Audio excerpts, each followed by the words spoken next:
আমি মনে করি গ্রামের জীবনের চেয়ে শহরের জীবন অনেক ভালো।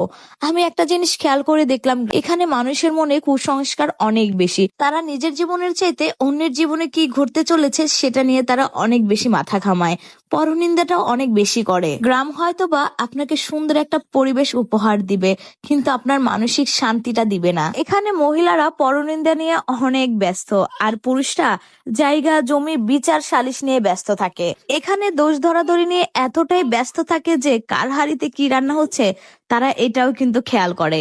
আপনি কত টাকা ইনকাম করছেন, আপনার স্বামী কি করছে, বা আপনার সংসারে কি ঝামেলা চলছে, এগুলি নিয়ে না আপনার থেকে অন্যদের মাথা ব্যথা বেশি থাকবে। একটা জিনিস খেয়াল করবেন, যারা বা শহরে থাকে তারা কি করছে বা তারা কত টাকা ইনকাম করতেছে, তাদের স্বামী কি করছে, এত কিছু নিয়ে কিন্তু কেউ মাথা ঘামায় না।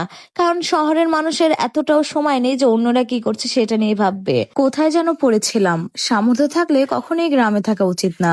গ্রামে 100 বিঘা জমির মালিক হওয়ার চেয়েও শহরে এক টুকরো ভাড়া বাসায় থাকা অনেক ভালো, অনেক সম্মানের, অনেক আরামদায়ক। এখানের বেশিরভাগ মানুষ এতটাই টক্সিক যে তারা তাদের ব্যক্তিগত জীবনের থেকে আপনার জীবন নিয়ে বেশি চিন্তিত। মাঝে মাঝে দেখবেন যে আপনার ফ্যামিলিও যেসব বিষয়গুলো নিয়ে চিন্তিত নয়, কিন্তু অন্যান্য মানুষগুলো সেসব বিষয় নিয়ে বেশি চিন্তিত। এর মধ্যে সবচেয়ে বিরক্তকর পার্ট হচ্ছে গ্রামের চায়ের দোকানগুলো। গ্রামের প্রতিটি চায়ের দোকানে চায়ে চুমুক উঠেই গিবত দিয়ে, যেখানে কার বউর বাচ্চা হচ্ছে না, কার বউ প্রেগনেন্ট থেকে শুরু করে রাজনীতি, অর্থনীতি, খেলাধুলা, কোনোটাই এই গবেষণা থেকে বাদ যায় না।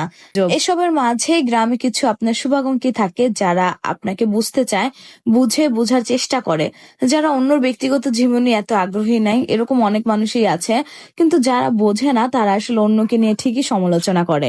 আমি আবার বলবো যে সবাই যে এক তা না, এর মধ্যে কিন্তু অনেক ভালো মানুষও আছে যারা এসব নিয়ে কখনোই চিন্তা ভাবনা করে না, যেটা আমি বললাম।